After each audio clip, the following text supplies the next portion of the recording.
Good evening, everybody. Thank you for joining me in the locker room. I'm Alan Locher. As we all navigate this very divisive political landscape, I wanted to share that I don't normally use the locker room to discuss politics. And I understand that many of you come here to share in our mutual love of entertainment. However, as this election draws near and I reflect on the potential consequences of a Trump presidency, I am reminded of my family's history.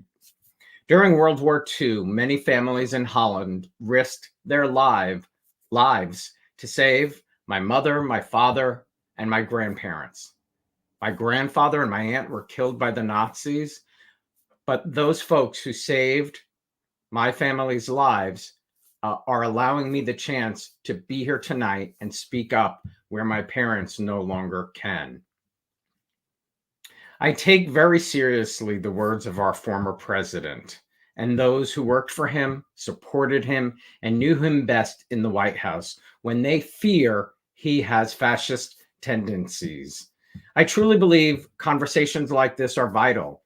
I hope we can dive into understanding different perspectives and the importance of using our voices and our vote in shaping a future that is for all Americans.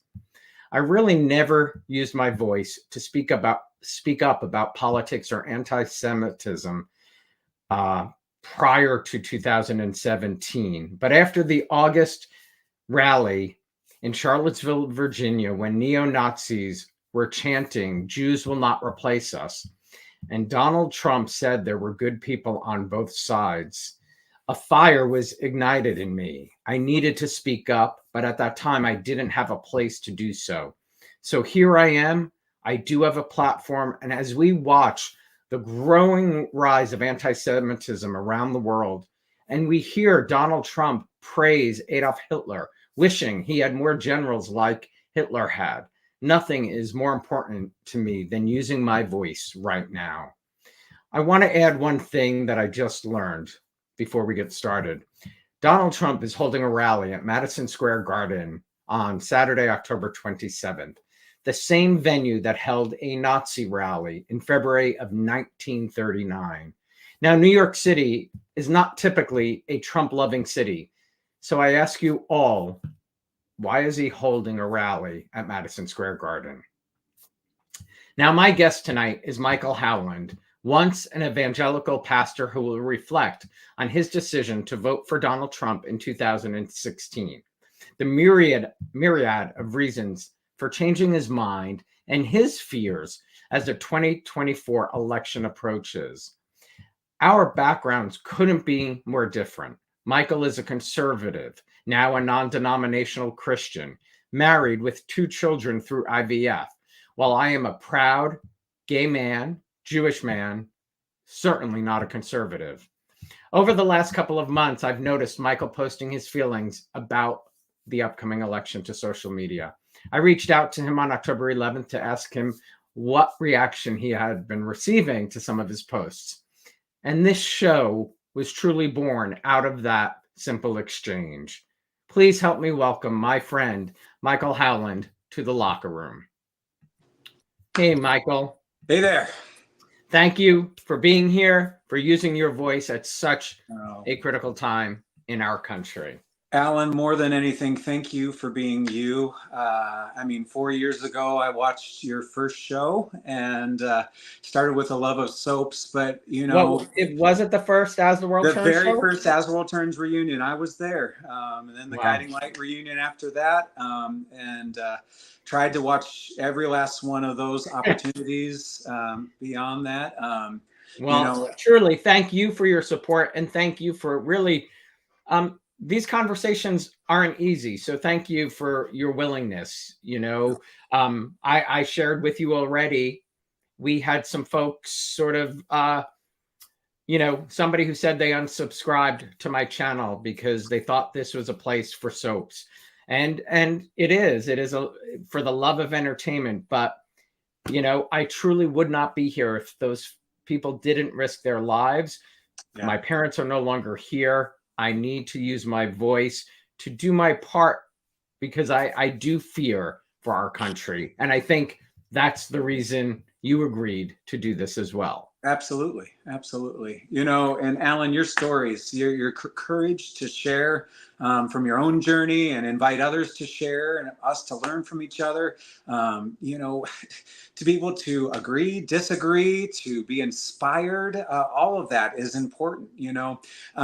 One of the common things that I bet you many people have seen on social media is this reminder that, both politicians may not know our names, but we don't need to, end relationships, over political differences. So Those are so many do. And I have to be honest, and this is honesty from the yeah, heart. no, If my parents were alive and one of them told me they were supporting Donald Trump, I would have a very difficult time. I'm not telling you I wouldn't speak to them, but it would be very difficult for me because, my rights are, I feel my rights are threatened. When they're banning drag queens and there's videotape of Donald saying he doesn't believe in gay marriage. That goes against who I am. Yep. But let's start back because I introduced you as an evangelical pastor. I know you are now a non-denominational Christian.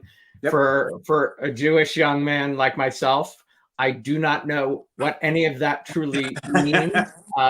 Yeah. So it would be great if you could explain that. And I would think that many non-denominational Christians still fit in evangelical category. I would say that those that are evangelical have a high priority on the Word of God and letting that be an authority for their lives. That, rather than many of the churches where ritual and sacraments are a big part of their relationship in living out their faith, that the evangelicals would typically differ because they would say that faith alone is what they need for a relationship with God. That it's not about the doing, it's about the relationship. And these dogs are going to be like a box of chocolates in this interview. But yeah, it's mostly a faith relationship is the typical standard. You'll see importance on the Word. You'll see importance usually on missions and that type of thing. You might, all sorts of denominations fit under that umbrella. But I went to seminary, and this is it already. If I say it has a stigma, Southern Baptist Seminary. I say that. I'm sure that gets a stigma right away.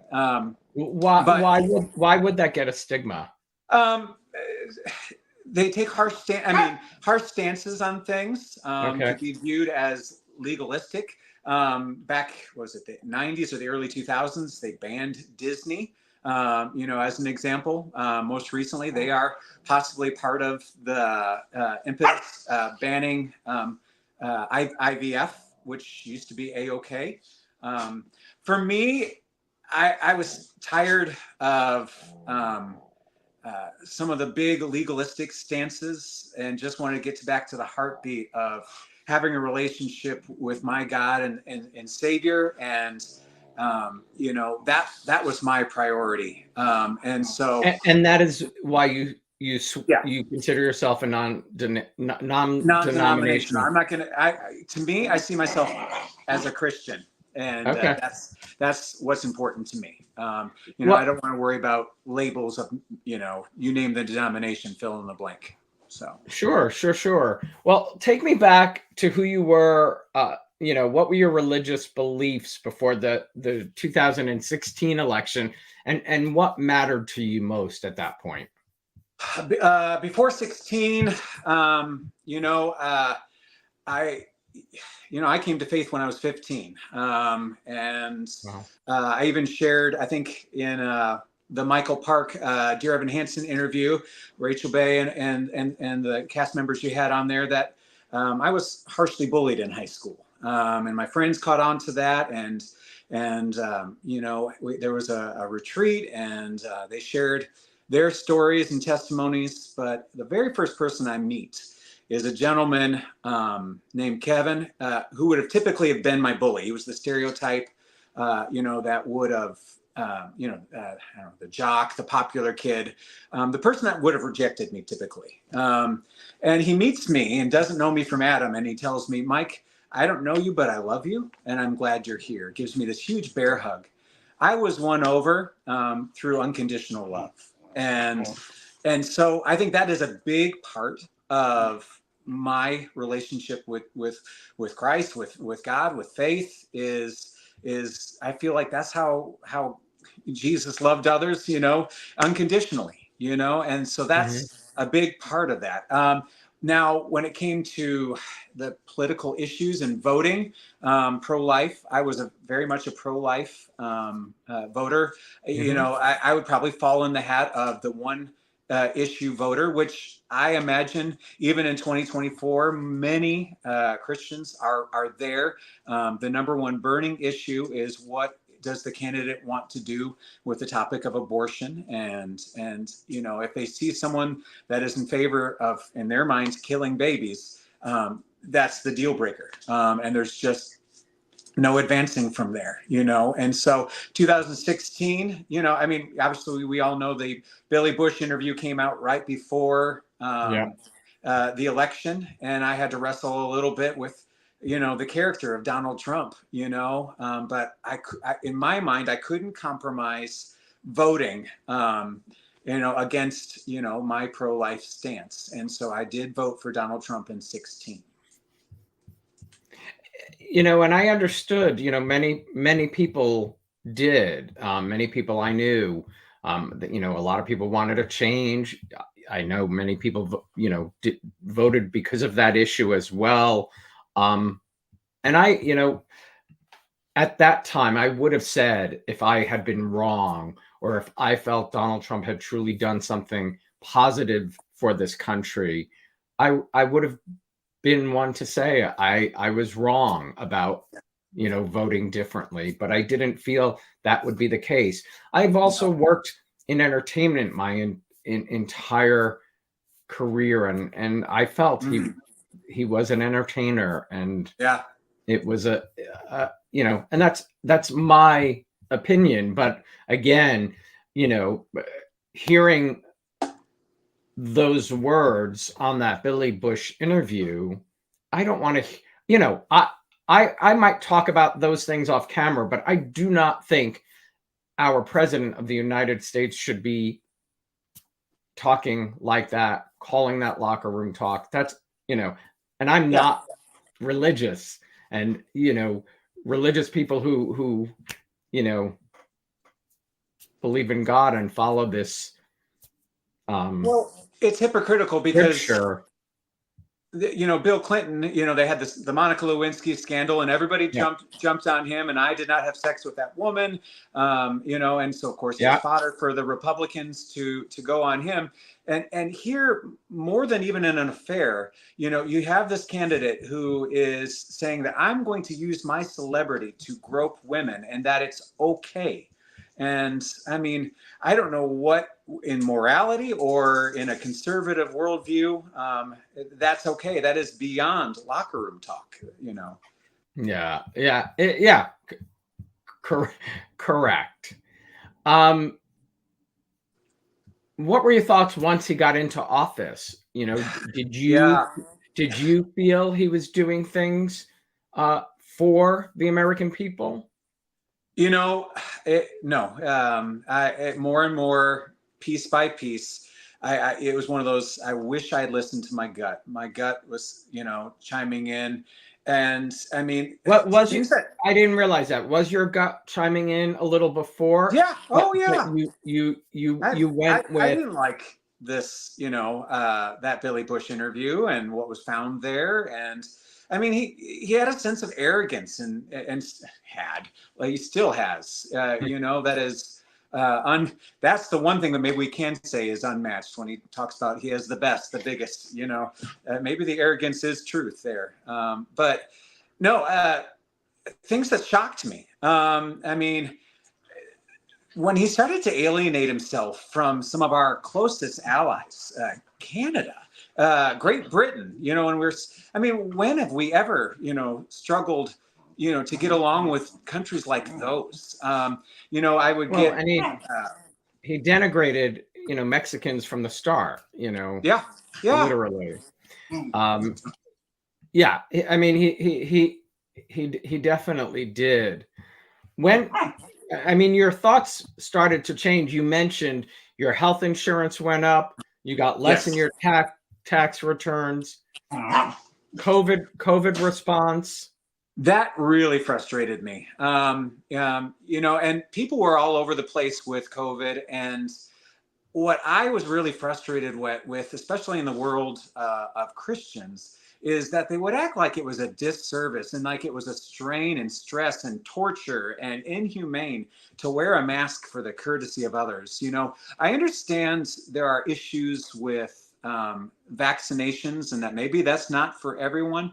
But this putting it under your chin and saying that's good enough, or you know, you know, throwing your forehead back and but the president of the United States getting COVID and then telling all of the world that it was no big deal when it had killed millions. I think that was the beginning of the end for me. I was so angry at that response and all these millions that were dying and people that I love, probably people that you love that have passed, because of COVID, and I understand. I can probably hear people say, well, people die of all sorts of things.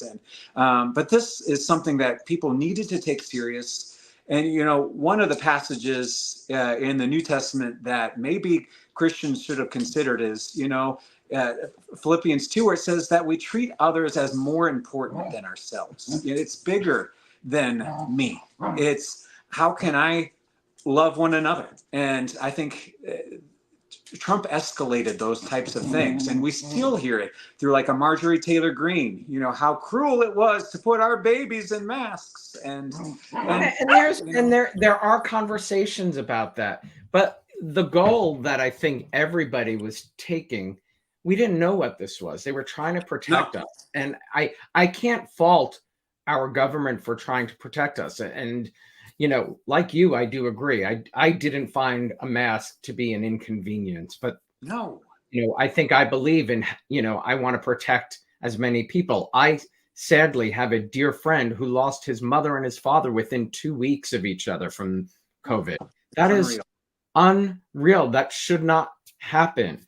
And I'm not, it was a horrible pandemic, and we learned from those things. As the 2020 election approached and he was running again and he was running against Joe Biden, how did you approach that with your beliefs, your pro-life? Yeah.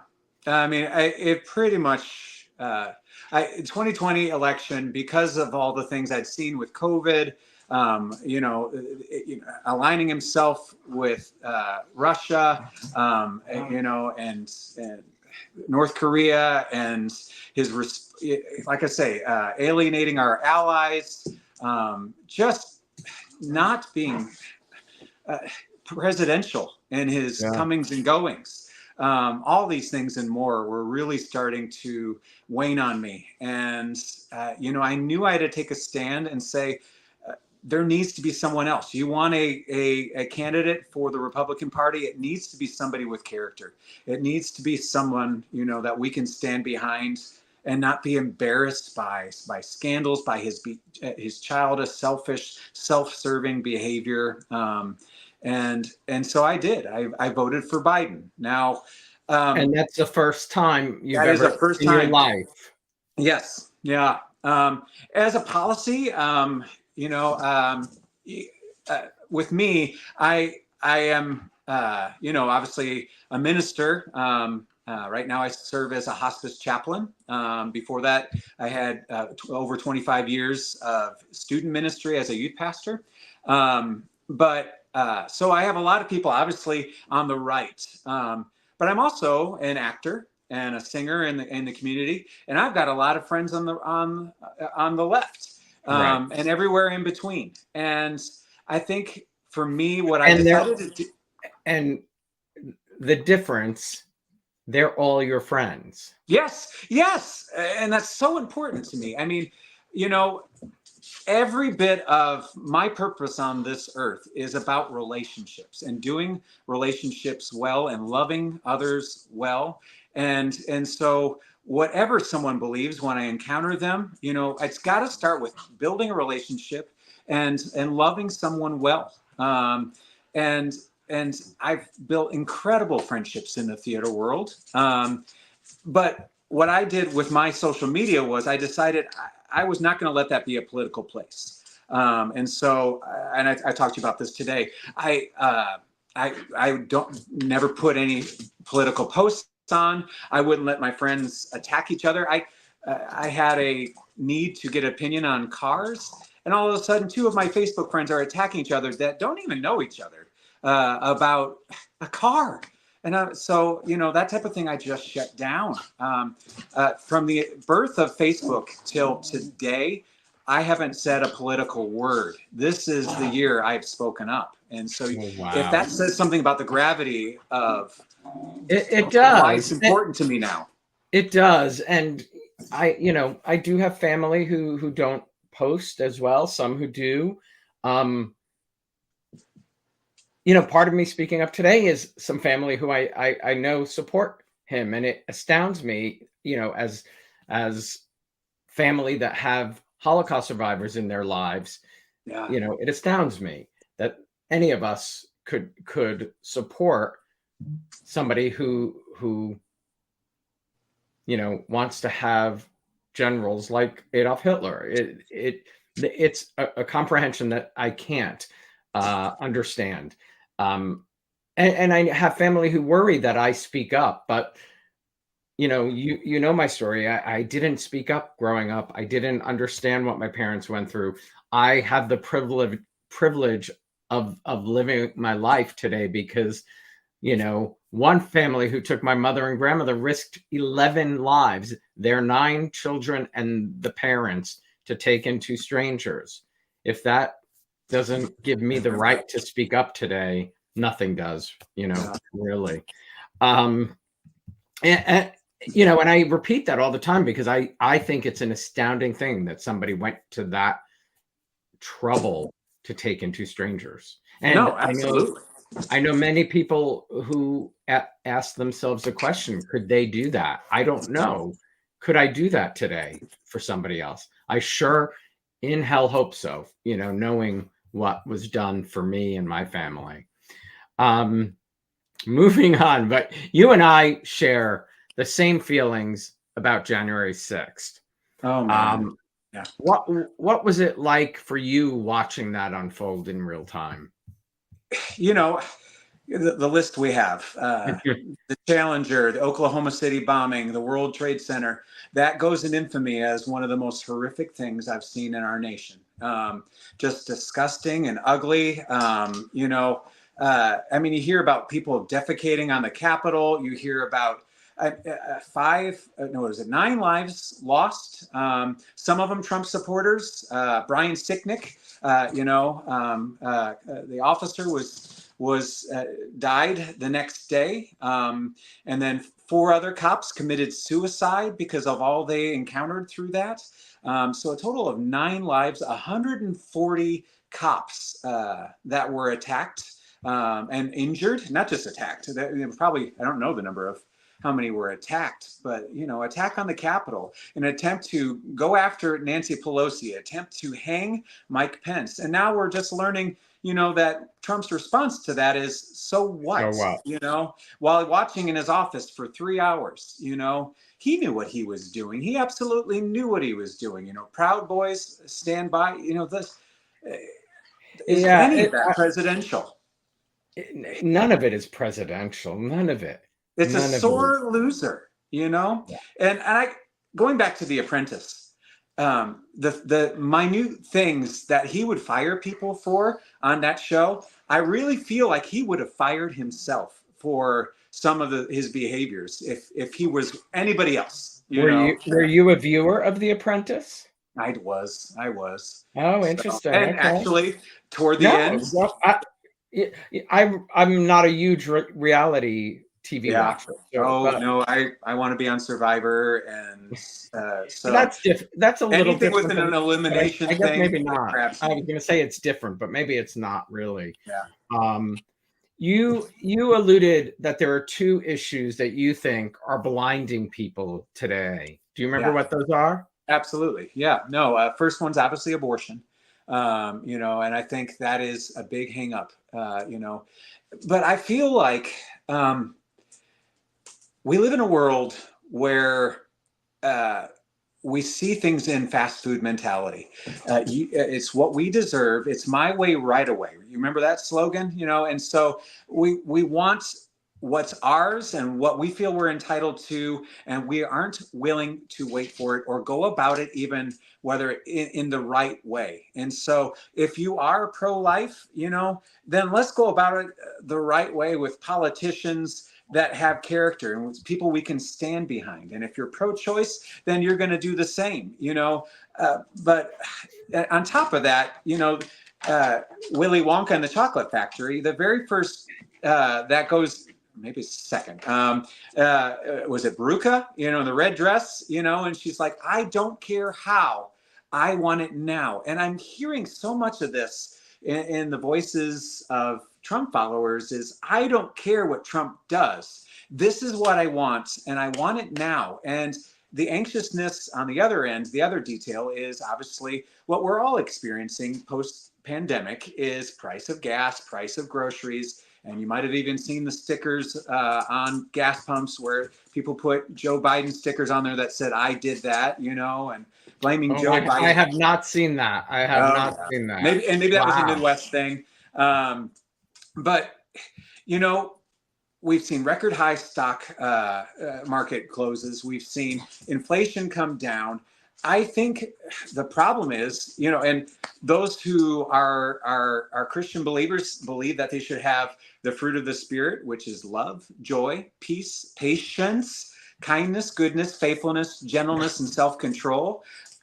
But we're not being patient. It's, I don't care how, I want it now. And I believe that these things are going to keep falling if we have somebody with character to defend us and look out for us. And right now, that person is Kamala Harris. Well, I will ask you about Kamala, because I will ask you, and I agree, but it is, the things that you just recited are not things that I think he represents or ever No, represented. The joy no. and you know, all of the things that you just rattled off. Yeah. But what, again, I know, the country is so divisive. And sadly, there is so much misinformation and, the hundreds of thousands of lies that he himself has told. But what truly astounds me is people don't do their research. They don't No. they don't listen to the people who knew Donald best and worked in his White House. John Bolton, the US National Security Advisor, Dan Coats, Director of National Intelligence, Mark Esper, US Secretary of Defense, John Kelly, White House Chief of Staff, H.R. McMaster, U.S. National Security Advisor. Zero Republican presidents or vice presidents have endorsed him. Yes. About 40 out of his 44 hand-selected cabinet endorse Harris. Vice President Cheney, Liz Cheney, so many Republicans today, the gentleman from Wisconsin, I believe, who finally, spoke up and regretted not doing it sooner, but he did fear for his community if he spoke up. But that people aren't, it's that they're not hearing this. I thought Kamala Harris last night said the best thing during the town hall on CNN about John Kelly, that he's ringing the 911 bell. Yes. And I feel like, the fact that we have people from both sides, which we have never in my lifetime, I don't recall seeing Republicans and Democrats coming together to share their vote to protect our country. Yeah. It breaks my heart that it's had to come to this. And yet there's a part of me that actually it's doing my heart some good to see some of that coming, some more unity. And that unity is coming from standing beside someone who does have character, and not compromising. And you hear these phrases of, well, I'll hold my nose and vote for Trump. I don't like it, but I have to vote for him. And we don't have to hold our nose. We don't have to compromise. We don't have to bow down. All these senators and representatives, whether it's Ted Cruz or Marco Rubio, J.D. Vance, Mitch McConnell, even in his excerpts from Mitch McConnell's biography, are just talking about Trump being no place for him in government, and a narcissist. And I mean, J.D. Vance called him a Hitler. America's Hitler. Yeah. He called him Hitler. I mean, that, and the fact that people on the other side don't see that either, where people just all of a sudden, and granted, I'm not saying, I said this even when Hillary was running and I was choosing Hillary, politicians BS us all the time, but there's there's a difference of BS, and there is a difference of thousands of lies. I mean, the election lie alone is something that has caused so much damage throughout this country. You shared your feelings on sort of where we are today, the overwhelming day-to-day barrage of Trump said this or he did this. And you said you thought Americans are used to swallowing sort of one pill a day of Trump acting badly. And what you feel would help is someone creating a list, seeing his offenses in bulk. And you also pointed out to me, most of all of the offenses or things that you oppose are things that you don't have to watch CNN, MSNBC, or Fox. You don't have to be on the left or the right. You simply have to listen to his own words. He incriminates himself every single day with his own words. He's either caught on video, it's caught on audio tape, it's caught on Truth Social posts. Now he's back on Twitter. I mean, it's like that ball in Indiana Jones rolling down in the first Raiders of the Lost Ark. Or is it Raiders of the Lost Ark or Indiana? That is Temple of Doom. The big ball. Is it Indiana? Indiana Jones and the Temple of Doom. Yeah, it's like the barrage of things that come at you. I'm going to just read off, some of the things you sent me, and there's a long list because, let's put it out in one place. But, saying John McCain wasn't a war hero because he was captured, calling fallen soldiers suckers and losers. The Billy Bush interview stands alone. You just sort of mentioned this, insulting his fellow.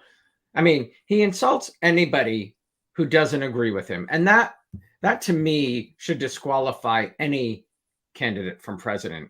You can have disagreements. That you and I are here. We don't agree on everything together. We are here because we love our country, but it's crazy. McConnell, Lindsey Graham, Cruz, Rubio, Haley, Vance, they were all insulted by Trump, and they themselves adamantly, and their spouses, and they were against him.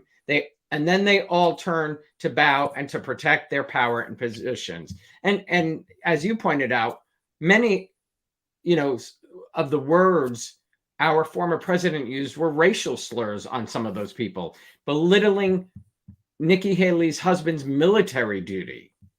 I mean, that's another thing I can't grasp. He has said these things in his own words, and, the Republican Party is the party of law and order, Yeah, it should be. But, in that night, you think of Christian values. It was I believe the first time he attacked Nikki Haley's husband publicly. In that context in his acceptance speech of the New Hampshire primary. And you can watch it on YouTube. Again, his words. All of these things we are pointing out are on tape. There's not one single thing that I have mentioned tonight that is not documented with his own words.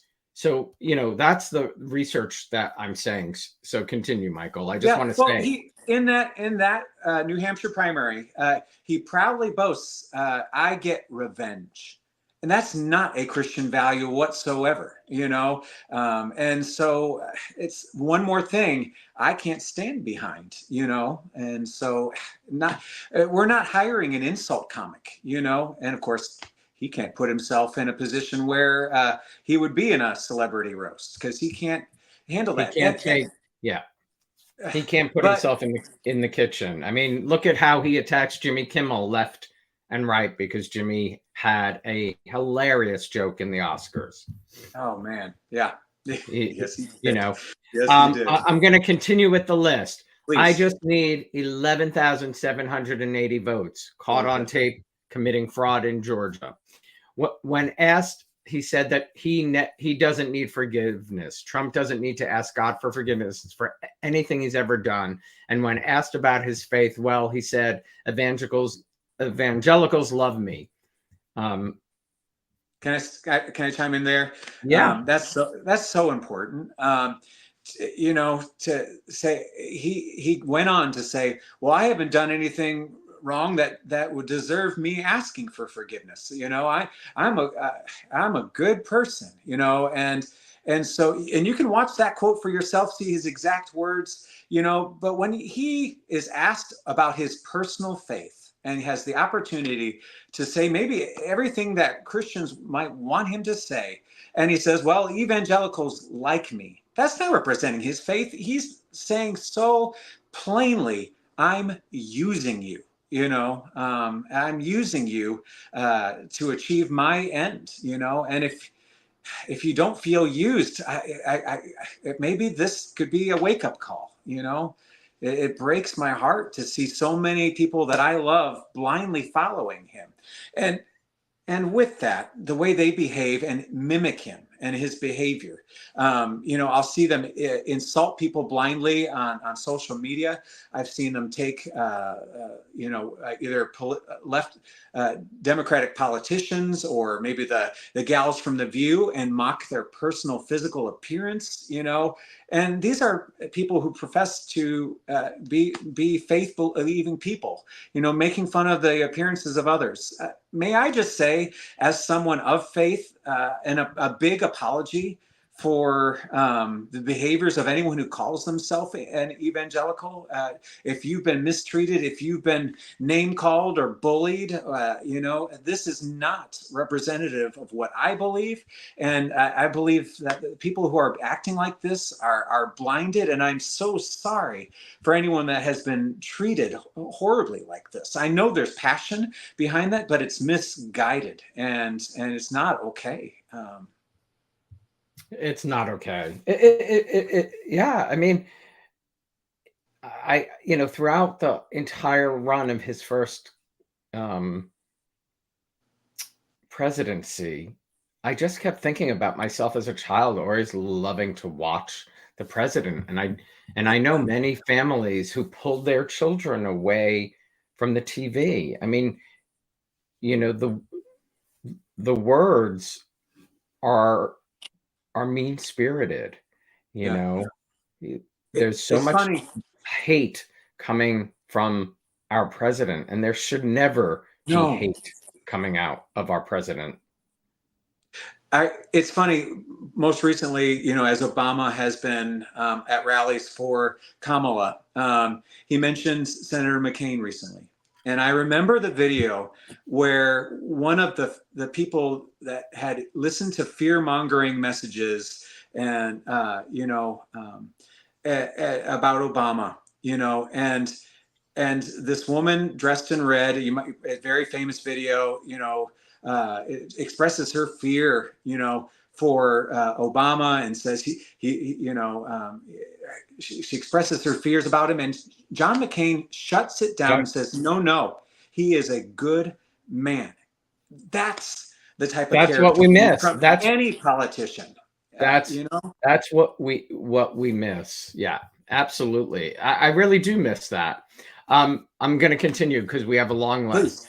Yeah, All the sorry. lies he's told over the last 2 months about Hurricane Helene and Milton endangering others for his political gain. So many lies told in people's time of needs. The immigrants, calling them rapists and murderers, making fun of Paul Pelosi's attack, inciting the insurrection, confessing to interfering with the election, belittling COVID, liable of sexual assault, having an affair with a porn star while his wife was home nursing a baby. You said it earlier, alienating our allies. The so what comment when the insurrectionists were calling to hang Mike Pence, praising the January 6th criminals, wanting to get them off, and saying that day was a day of love. Comparing Alexei Navalny's death to his judicial court cases, never expressing sympathy over his death or condemning Russia, saying he will be a dictator on day one. You said the New Hampshire speech, selling Trump Bibles for his court costs, made in China. I mean, and that there, I don't know what it is. I mean, I don't know what it is. Like, I don't understand. I mean, like using and making money off of the American people. Like the minute he was indicted, he sends out a letter to, he's just trying to make money off of his followers. Yeah. It breaks my heart. And, probably not even naive people that can't afford to giving to him, Of course. And, comparing himself to Jesus and being greater than better than Abraham Lincoln and Martin Luther King. Recently thinking it would be good if there was an hour a day of violence a la The Purge. By the way, when I read that, I didn't know what that meant. And I watched the video. Couldn't believe it. Yeah. Couldn't believe it. The Springfield, Ohio lies are insane.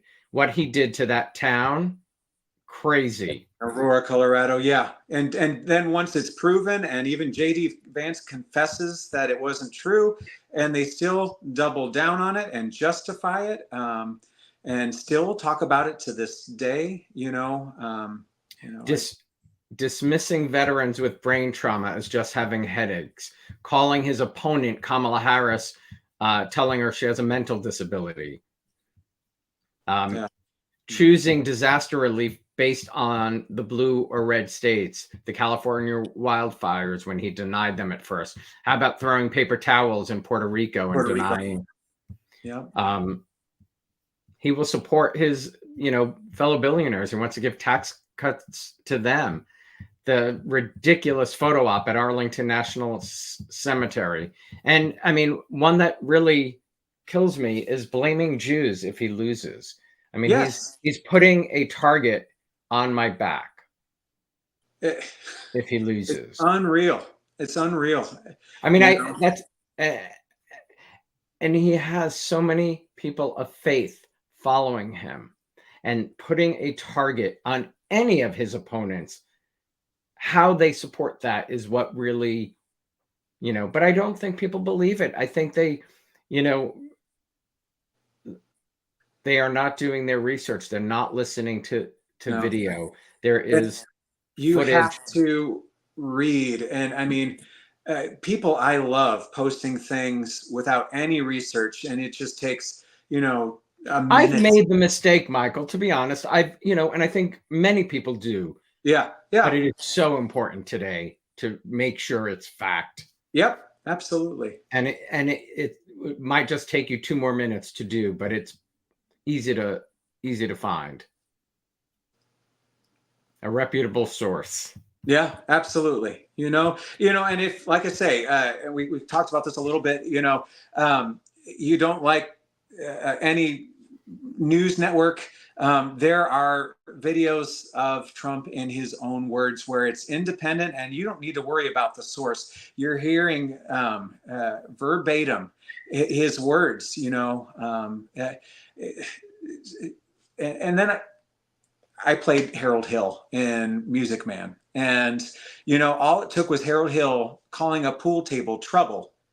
And they believed him. And the whole town went into this frenzy, you know. And so this fear mongering, this othering of every last dreamer that comes across our nation, to say that everybody that's crossing the border, you know, are rapists and murderers and the worst scum, and they're emptying out their prisons. And I mean, this unreal, they're all, you know. I mean, it really is Hitler's playbook. Yeah. Fear. I mean, let's go back to grade school. You know, if it's a true false question and the word all is in it, you know, what does that tell us? You know, it's going to be a false question, you know, when we have that type of thing, you know. It breaks my heart. I mean, I'm 8 different nationalities, all of which came across the United States dreaming of a better life, and probably some of them didn't make it. And I don't know all the backstories. You know, your beautiful story of your Yeah, parents. I mean, my parents all left, you know, and came to this country to put the war behind them, for sure. You mentioned as well, you know, the Kamala became black comment. The interview with the National Association of Black Journalists was something to behold. Like, every American should have watched that. Every American who has the power to vote should have watched that full interview. Yes.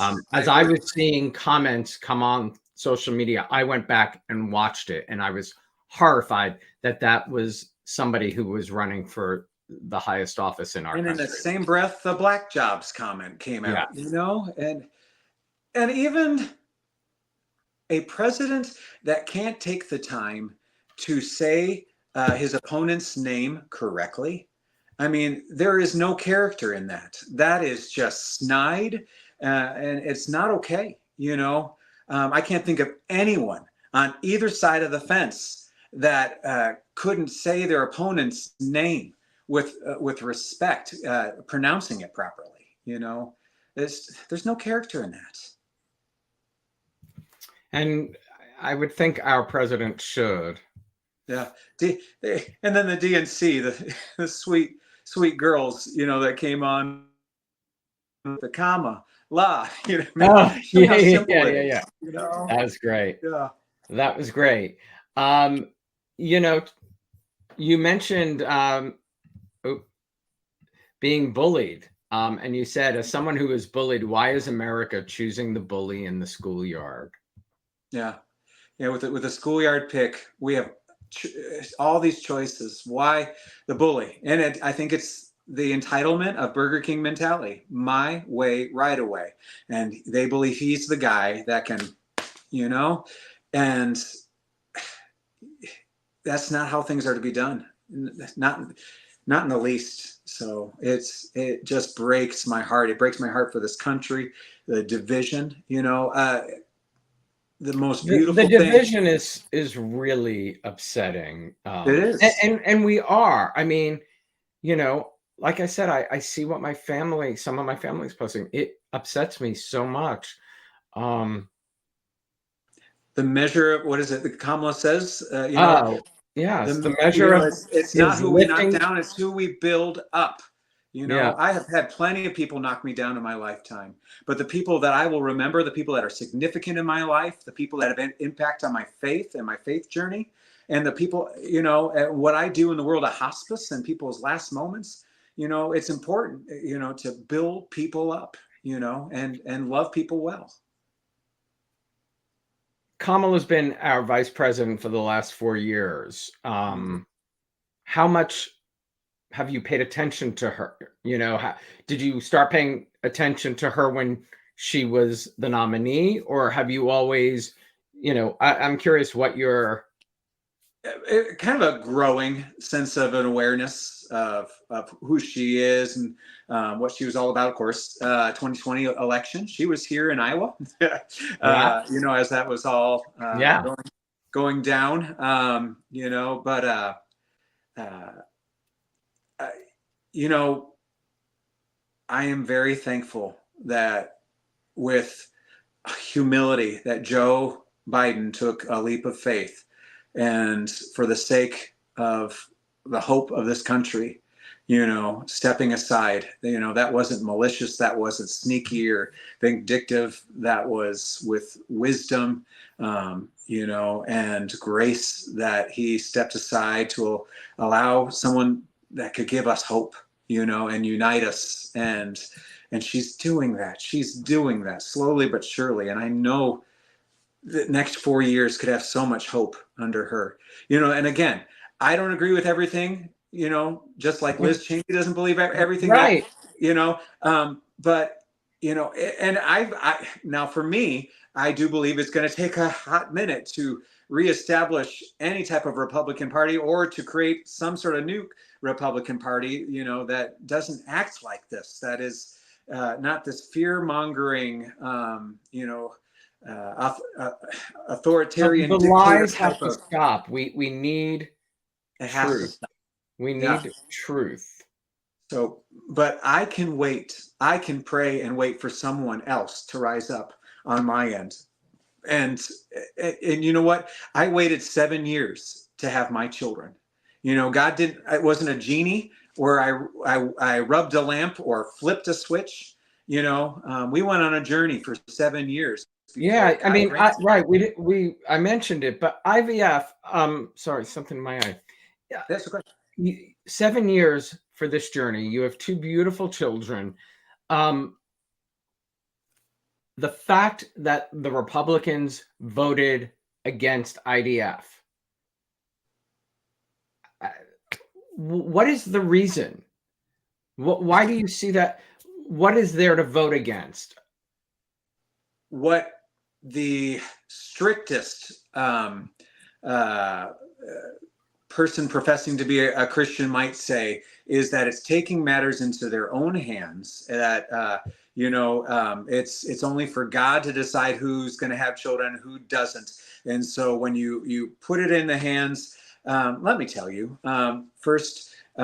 It was in God's hands when my wife and I went to have children, and we prayed through a 7-year journey. God gave us 100% infertility coverage, which was unheard of in that time. All we had to do was pay for meds at 7 years after all that trying. We had 5 embryos. They implanted 3. And now here's the thing that they might object to with in vitro is, what's to happen with the remaining 2? For us, they were frozen to possibly use again. And now the argument against it is they would say, now what if you were satisfied, those 3 took, and you never, you know, You're needed killing a to life. use those, you're throwing them away. Well, we researched that. And there was a program called Operation Snowflake, where we could even let our embryos that we might not have needed go up for adoption to help somebody else through surrogacy. You know, and so that's a beautiful gift. You would be able to beautiful thing. We miscarried with those first 3. And so we did boister up our courage with the last 2 months of that health insurance, and did in vitro a second time with the last 2 embryos that medically were dictated as less likely to succeed. And there's my son and my daughter. You know, God was bigger than the odds. And to say that God wasn't a part of that, that it was immoral, or, you know, God used the technology and the wisdom of people and scientific advancements to give us the child. It is a miracle. I have so many friends who've done IVF and surrogacy. It is a miracle. And the Christian church celebrated it with us, of every denomination, even really strict denominations celebrated it with us back then in 2004, you know. And so now in 2025, for arms to be folded and fingers pointing, it breaks my heart, because I mean, love thy part neighbor. Of our testimony. Love thy neighbor. Yeah. Yes. And these families, especially was in Alabama, you know, these people aching for children, you know, I know that ache, you know, and it thank God he came through for us like he did. And I don't want anyone else to have to go through that unnecessarily because of arms folded and fingers pointed and legalism. Forget that. I don't know if we convinced anybody differently.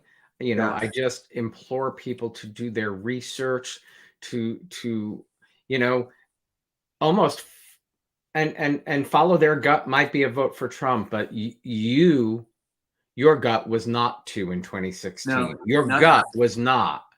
Yep. Follow your gut, follow your heart, follow the facts too. I mean,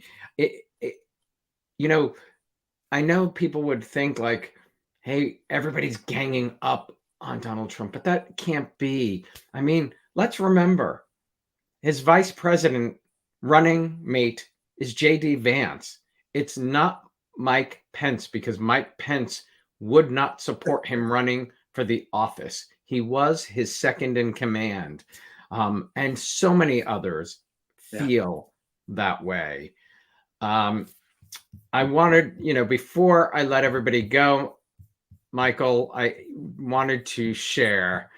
I happened to see Sarah Jessica Parker's Instagram post on her reasons for supporting the Harris Walls campaign.